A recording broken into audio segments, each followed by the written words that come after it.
This is Camille. This is Irene. This is my pen pal. Okay. So thank you for joining us this week, guys. We are going to talk about a very touchy subject. I know we've been doing a lot of like the fun, flirty stuff, but we decided to dive a little bit deeper and have a more serious conversation today about sexual harassment. Yeah, right? So I plan on sharing my experience because I had one recently, and actually I didn't even tell Irene about it, so you're gonna get to see her reaction. And yeah, we're just gonna talk about what it is and like what we as women have gone through.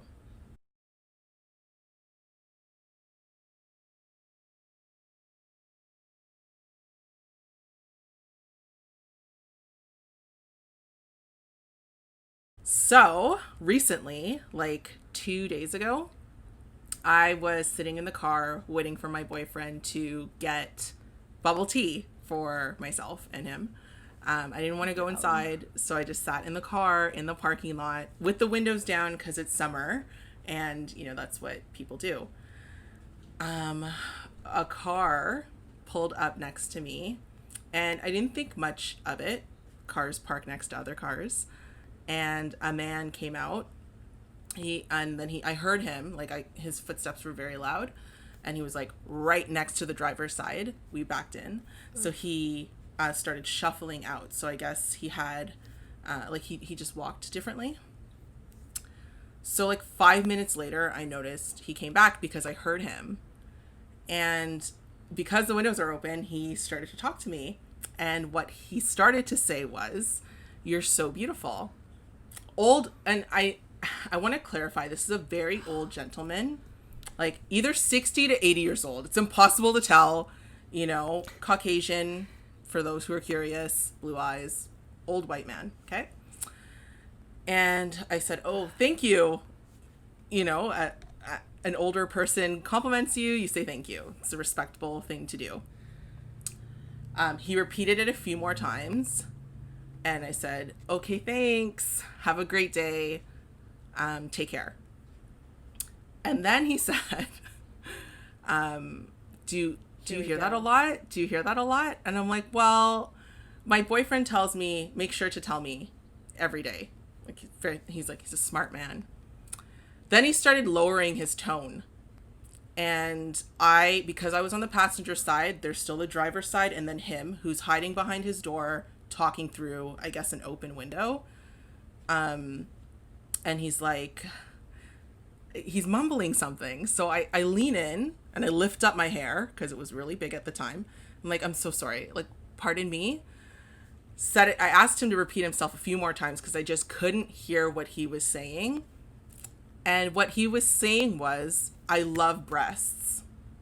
Okay? That's what he said. There we go. Yeah, "I love breasts." And I said, I just didn't say anything. I leaned back in my seat and I turned to my phone and I started messaging Justin, which I was doing the entire time. And then it got a little weird because he started to ask to see them.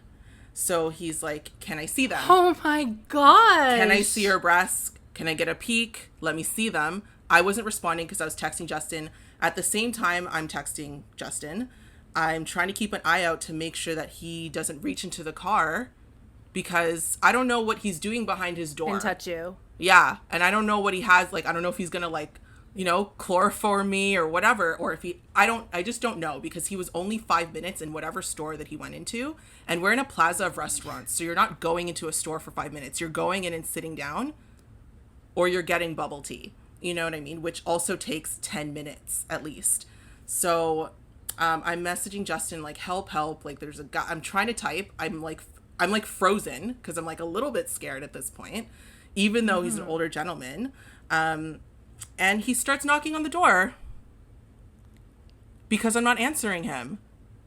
So thankfully, knocking on your door, or knocking on the car door. Or the window. I was frozen. So I was like this because I'm trying to tell Justin what's going on. thankfully, at that point, Justin had already, like, he just came outside and he's like, excuse me, can I help you? And, like, sees this, like, old shaky guy. And he's just like, oh, I was just telling your girlfriend how beautiful she was. He's like, get in your car, buddy. Like, get out of here. And, like, because what's he gonna do? Fight an 80-year-old man? You know what I mean? And, like, he left. But, like, I was so traumatized. It was terrible. That was really creepy. I'm so sorry. That's really creepy.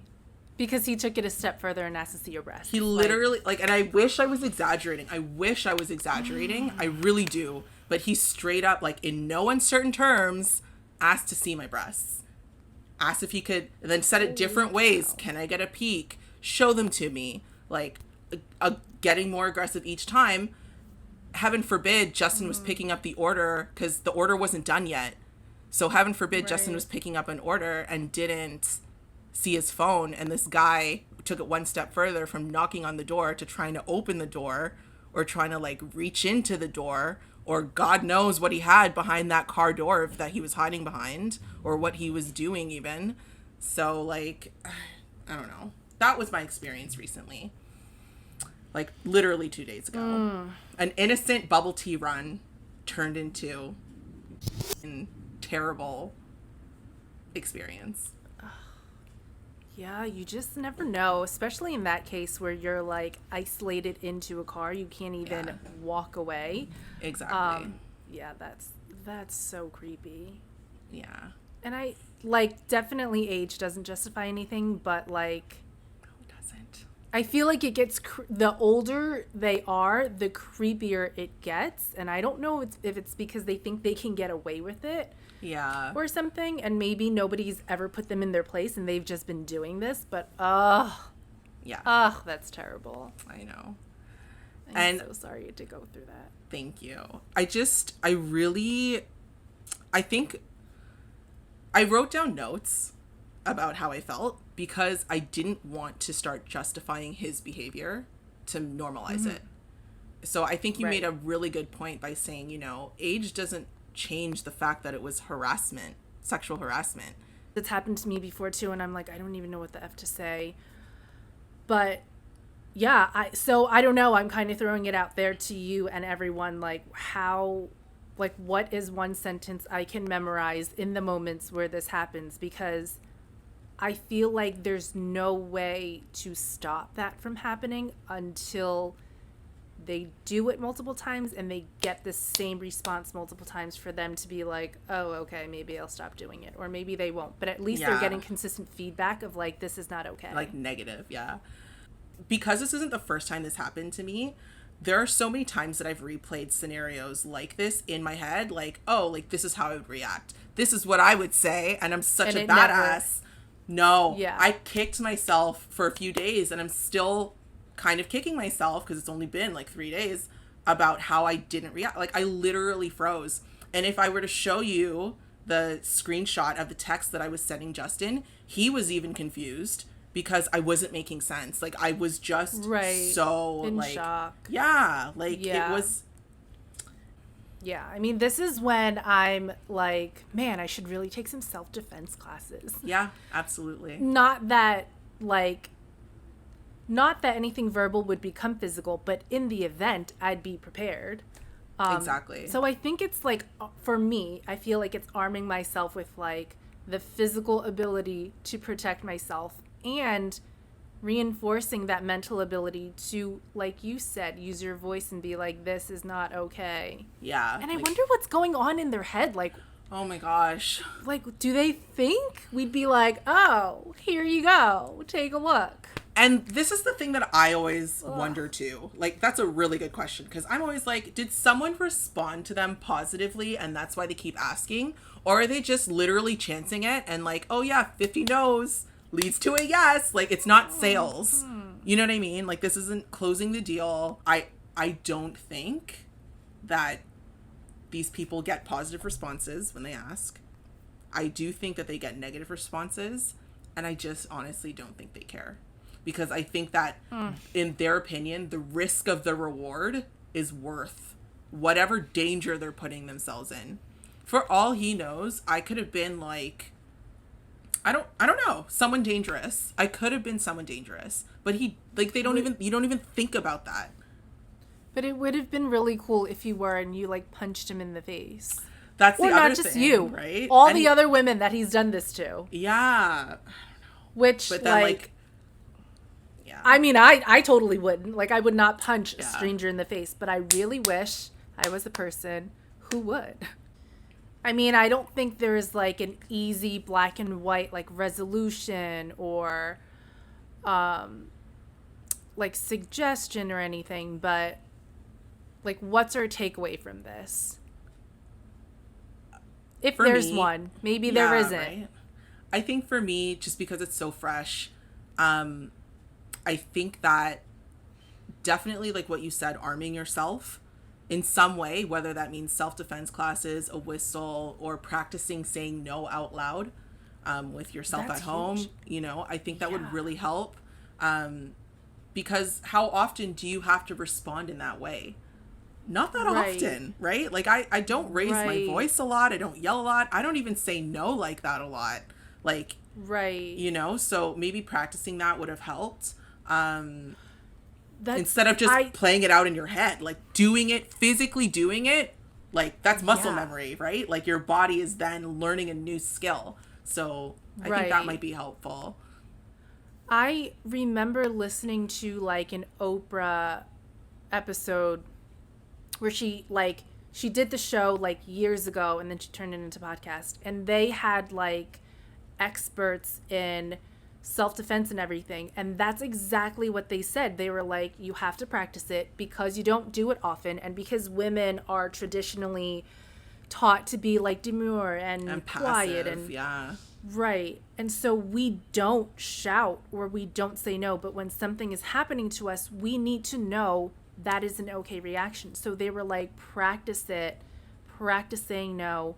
So that's like, those suggestions were exactly what they said.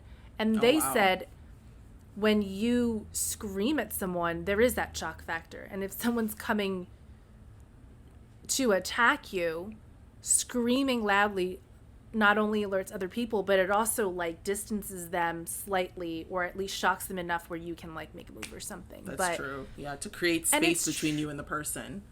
Yeah. Exactly.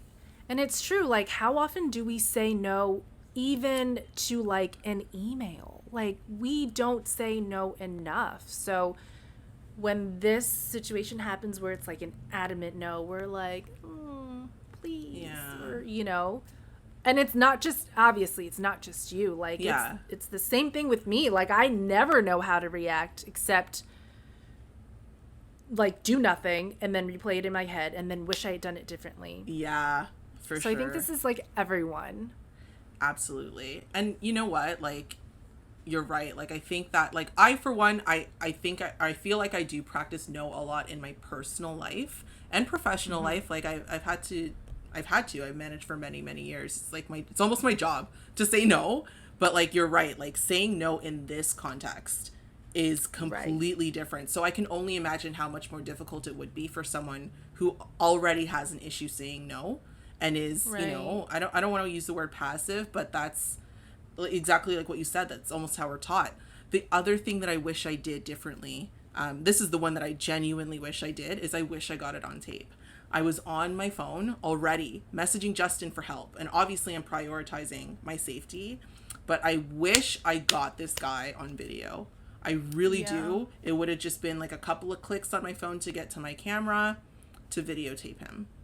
And that's smart. At least I would have that hard evidence, because at this point it's kind of like a he said, she said. And I think that's another fear that people have.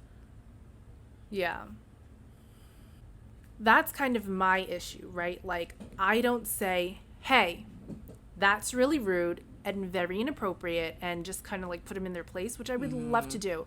And I just can't outwardly do that. Probably because definitely because I haven't practiced. I've never had to say that to someone. I've never had to put anyone really firmly in their place like that, very directly. So it is uncomfortable for me.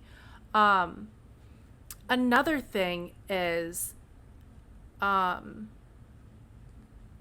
another difficulty of mine in these situations is I never want to be rude. I'm not a rude person.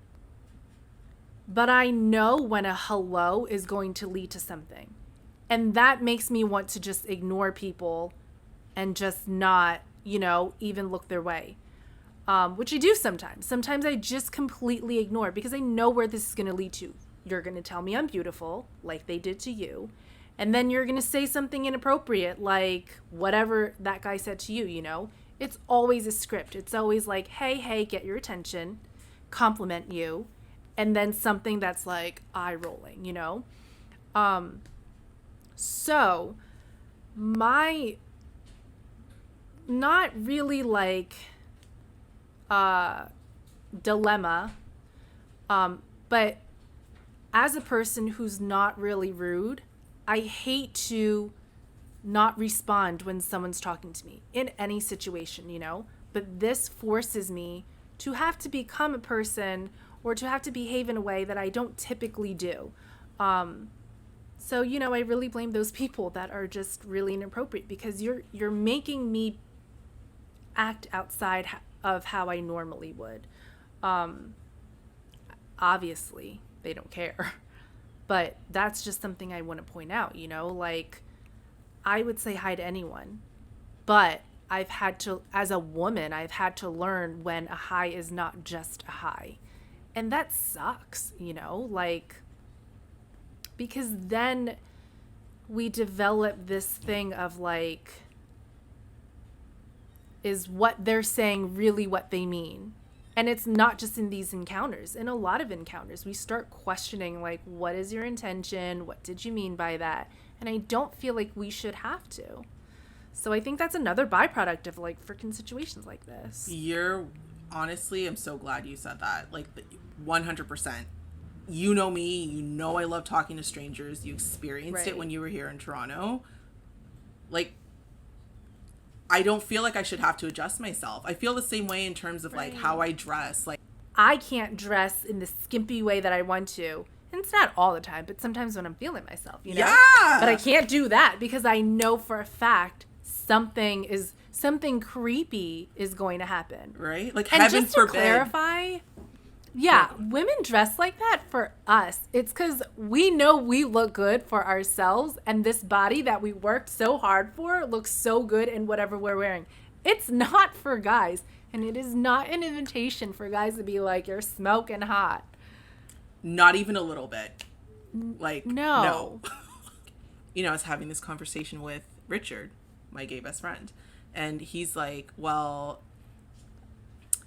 exactly like what you said. Like, he's like, so some people like to get hit on, and on top of that, to take things one step further, is it harassment because this guy's ugly or old or not your question. Taste, right? If this was a smoking hot guy right up your alley, whatever that may be, would you have responded the same way? Would you still be scared? Yeah. Would you still feel violated? And I said yes, because I've had hot guys, in people who are hot in my opinion, come up to me and say stupid shit like that, and I responded the same way. I don't know, it's like I said, this is a conversation for another day, but I think it depends on like how it's happening. Like, some women, I mean, like, we go to bars and flirt with people, get to know people. And is that the same hit on as this, Is one solicited and one not? I think he, like, poses a good question. Yeah. It's just bizarre. I don't know. Stop doing it, please. If you're one of these people who does something like this and you're watching, stop. It's not okay. Yeah. We don't like it. No. Don't do it. Don't do it. Yeah. It's definitely not okay.